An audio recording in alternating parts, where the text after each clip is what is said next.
प्यारे दोस्तों, बहुत बहुत स्वागत है आपका अपने चैनल यूजी स्टूडेंट साहित्य दर्पण में। तो आप थंबनेल पे देख रहे हैं कि मैंने लिखा है कि ये जो आपको 40 दिन का समय मिला है, तो आप इसको ये मत सोचिए कि आपको बहुत सा समय मिल गया। ठीक है, ये समय बंधु ऐसे ही निकल जाएगा चुटकियों में, आपको पता भी नहीं चलेगा। और मैं एक एक नहीं, यहाँ दो तीन में इतनी महत्वपूर्ण बात आपको बताने वाली हूँ कि अभी कंपटीशन बहुत टफ होने वाला है। वो क्यों? क्योंकि जो लोग बीएड कर रहे थे, एमएड कर रहे थे, एमए कर रहे थे, तो वो अपने सब्जेक्ट का पढ़ रहे थे। अब वो 40 दिन यूं घमासान मेहनत करने वाले हैं कि जो लोग सोच रहे हैं ना कि हमारी तैयारी बहुत अच्छी हो चुकी है, उनको पीछे छोड़ने वाले हैं। ठीक है, तो आपको पता है ना कि 300 का पूर्णांक है आपके यूजीसी नेट का। तो आपके सब्जेक्ट का सोचो या फिर पेपर वन का सोचो कि आपके दोनों पेपर को मिला करके 150 प्रश्नों में 130 प्रश्न, 140 प्रश्न, 120 प्रश्न क्यों नहीं सही हो पाते हैं? है ना, क्यों नहीं सही हो रहे हैं? ऐसी तैयारी करना है। अभी लास्ट टाइम ये सोच के चलना है कि 200 प्रश्नों में हमने 120 प्रश्न, 110 प्रश्न, 130 प्रश्न का टारगेट रखना है। यानी जो अभी आपने पढ़ा है ना, उसका आप क्या करेंगे? उसको छोड़ेंगे। जो आपने पढ़ा है उसको मत पढ़िए अभी। 20 दिन तो बिल्कुल मत पढ़िए। 20 दिन उस टॉपिक पर फोकस करें जिसको आपने बिल्कुल नहीं पढ़ा, आपको लग रहा है कि ये मेरे लिए बहुत कठिन है, इसको हम नहीं कर पाएंगे, तो वो टॉपिक नहीं पढ़ना है। ठीक है, अब वो पढ़ना है जिसको, जो आपने छोड़ दिया था, आपको कठिन लग रहा है, और जो अभी तक तैयार कर चुके थे, और जिसके बेस पर आप 12, 13, 14 को एग्जाम देने वाले थे। ठीक है, तो उसको छोड़ करके अब उन टॉपिक पे जाना है। यानी आप डीआई को अच्छे से सॉल्व करो, डेली के 3 4 डीआई सॉल्व करो, और मैथ का पीवाई क्यू अच्छे से सॉल्व करो। बार बार उसी को देखो, बार बार। ठीक है, उसी को करो, उसी को रीजनिंग उसी का करो, या अलग अलग छांट करके इकाई 6 7 जैसा भी हो, अलग अलग छांट करके उनके प्रश्नोत्तरी को आप देखो, पीवाई क्यू को 2021 20 का जो भी है, अच्छे से देख लो इसको एक बार। ठीक है, और हिंदी वाले हैं या सभी सब्जेक्ट के लिए आपको पता है कि इन्होंने अब तो बिल्कुल क्लियर कर दिया है 20 से 30 सितंबर एग्जाम का। और इन्होंने बताया कि 11 सितंबर से आपके सिटी अलॉट हो जाएंगे, किस सिटी में आपके एग्जाम है, और 16 सितंबर से आपके एडमिट कार्ड आने स्टार्ट हो जाएंगे। ठीक है, तो ये अब तो पुख्ता हो गई है, पूरी खबर पुख्ता हो, मतलब एकदम कंफर्म हो चुका है। आप नहीं तैयार हैं। हाँ, मैं सच कह रही हूँ, आप नहीं तैयार हैं बंधु, आप अभी भी तैयार नहीं हैं। है ना, क्योंकि अब देखो 1 वर्ष लग जाएगा यूटीसी नेट के एग्जाम को क्रैक करने में। 1 वर्ष से आप प्रिपरेशन कर रहे हैं, वही प्रिपरेशन, वही वही चीज़ें बार बार, फिर एग्जाम पोस्टपोन, फिर हम एग्जाम की डेट का वेट करते हैं, एडमिट कार्ड कब आएगा, यूट्यूब पे सर्च करना, बहुत सारी वीडियोस देखना, वही वही चलता रहेगा।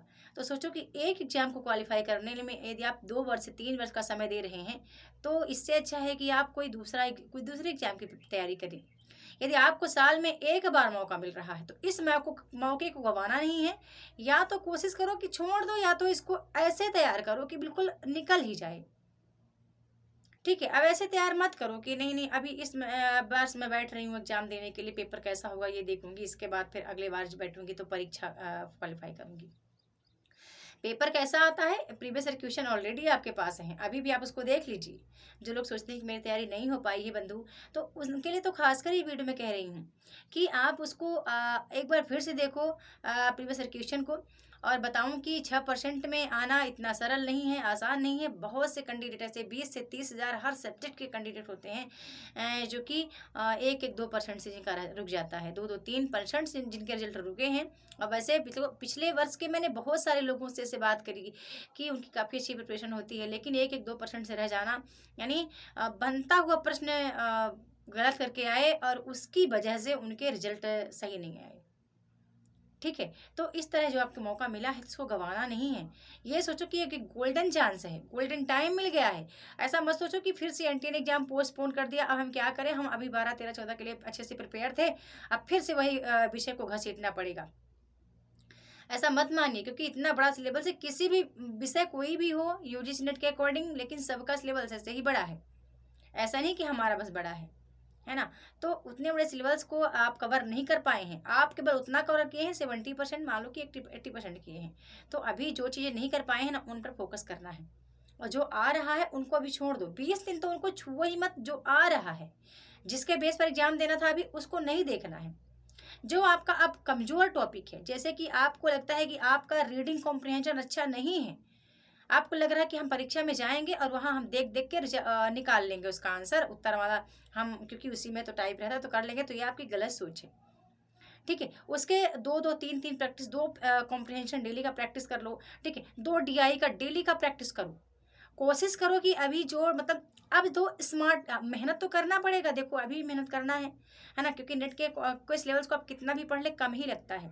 सिलेबस इतना बड़ा है, परीक्षा का पैटर्न चेंज है, और हाँ प्रश्न पत्र आने का पैटर्न भी चेंज है ना। पहले था तो मान लो कि कुछ सरल प्रश्न थे, अभी सारे प्रश्न कॉन्सेप्ट पर हैं, बस वन लाइनर न कहीं 10-5 प्रश्न आ रहे हैं, बाकी कॉन्सेप्ट पर ही प्रश्न है ना। तो अब देखो संशय में यदि रहेंगे कि प्रकाशन वर्ष फला फला रचना का क्या है, तो नहीं हो पाएगा।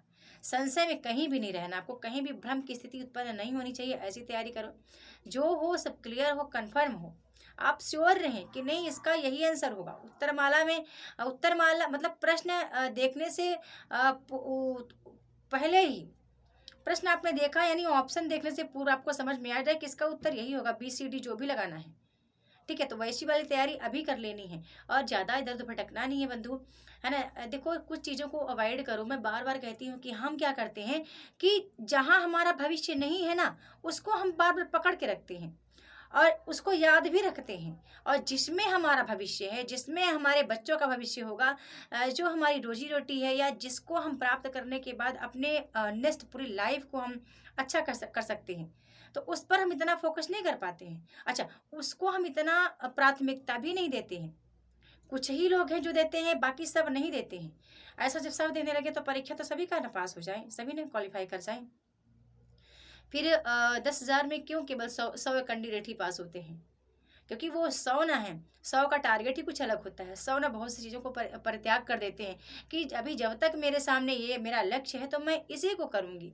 अब मैं अपना उदाहरण तो मैं कितनी बार आपको बता चुकी हूँ कि जब परीक्षा से पूर्व बहुत सी चीज़ों को मैंने हटाया था अपने पास से, और ज़्यादा मैं कॉल फ़ोन पर भी नहीं लगती थी, और टेलीग्राम पर थी, टेलीग्राम पर कभी एक्टिव नहीं रहती थी।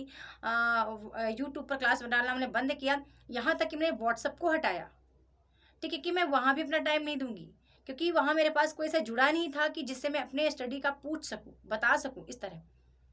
और आपके पास तो भी बहुत सी चीज़ें हैं कि आप के पास एक मैं ये कह सकूं कि एक अच्छा गाइडेंस भी है मेरे ख्याल से, जो ग्रुप में पढ़ रहे हैं, और मैं काफ़ी सारी चीज़ें आपको बताती रहती हूँ। देर से भले रिप्लाई आए, लेकिन आता ज़रूर है, सबके सबके सबके रिप्लाई आता है। हाँ, यूट्यूब पर भी रिप्लाई करती रहती हूँ। अच्छा, मैं रात के मैं 12 बजे 2 बजे रात भी उठ करके देखती रहती हूँ, किसी का कोई अच्छा कमेंट है जिसको मैं बता पाऊँ, कोई कोई की कुछ समस्या हो तो मैं उसको बता पाऊँ कि हाँ ये आपको दिक्कत है, तो आप इस तरह से तैयारी करो तो हो जाएगा, ठीक है। तो अब कंपटीशन टफ हो चुका है, क्योंकि और भी कम से कम लाखों कैंडिडेट तैयार हो चुके हैं जो कि पहले पेपर दे में व्यस्त थे, अब उनके पेपर हो चुके हैं, तो वो भी तैयारी करेंगे 1 महीने या 40 दिन में। अब चाहे तो आप ये 40 दिन में वो जो तैयारी करेंगे, आपके जितना जितना आपने किया था आपको उसको डबल करना है। अब आपको प्रत्येक टॉपिक को मजबूत करना पड़ेगा, कोई भी टॉपिक आपको छोड़ना नहीं है, ठीक है। तो अब मैं ये मोटिवेशन, मैंने कहा मॉर्निंग मोटिवेशन एक देना चाहिए कि जो आपको टाइम मिला है ना, आप ये मत सोचो कि आपकी तैयारी अच्छी हो चुकी है। बहुत बड़ा सिलेबस है नेट का, है ना। जब देखते हैं इतनी मोटी मोटी पुस्तकें तो हक्का बक्का रह जाते हैं कि उसको हर कोई नहीं पढ़ पाता है।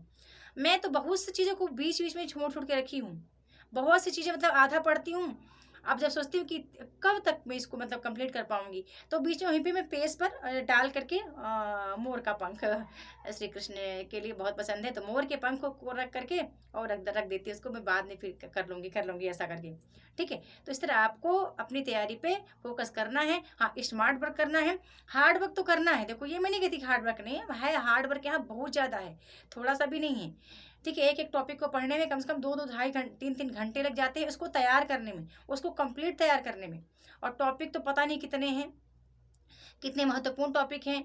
एक पुस्तक जैसे कि तो आपके नोट्स ही बन जाते हैं, एक पुस्तक के जैसा आपके नोट्स तैयार हो जाते हैं। मैं देखती हूँ मेरे ही कितने नोट्स तैयार हो चुके हैं, तो आपके भी इस तरह तैयार होते हैं। कई ऐसे रफ वर्क होते हैं जिस पर आप करते रहते हैं अपना रिवाइज करके, ठीक है। लास्ट टाइम बंधु वही करना है। भी लास्ट टाइम ये फोकस करो कि नहीं इस बार तो मुझे चाहिए ही चाहिए, ये इसको आपको अचीव करना है, बार बार फॉर्म नहीं भरना है, और नेट जेआरएफ दोनों लेना है। अभी तक आप नेट की प्रिपरेशन के लिए आप बिल्कुल कंप्लीट तैयार थे, ये 40 दिन आपको फोकस करना है जेआरएफ पर। और जेआरएफ लेना इतना आसान बात नहीं, क्योंकि आपको पता है जेआरएफ होने के बाद आपको 40,000 पर मंथ पीएचडी के दौरान, जब पीएचडी आप करेंगे आपको पर मंथ फेलोशिप मिलेगी, और गवर्नमेंट जो है परमन फेलोशिप आपको एक स्मार्ट पीएचडी करने के लिए देती है, ऐसे नहीं देती है ना। तो मेरी बात समझ में आ गई ना क्या करना है। बिल्कुल आज से तैयार हो जाओ, ये 40 दिन जी जान लगा के तैयारी करो, कहीं भी आपको समय नहीं देना है, केवल अपने एम पर फोकस करो और बाकी फिर सब ठीक हो जाएगा। बहुत बहुत धन्यवाद।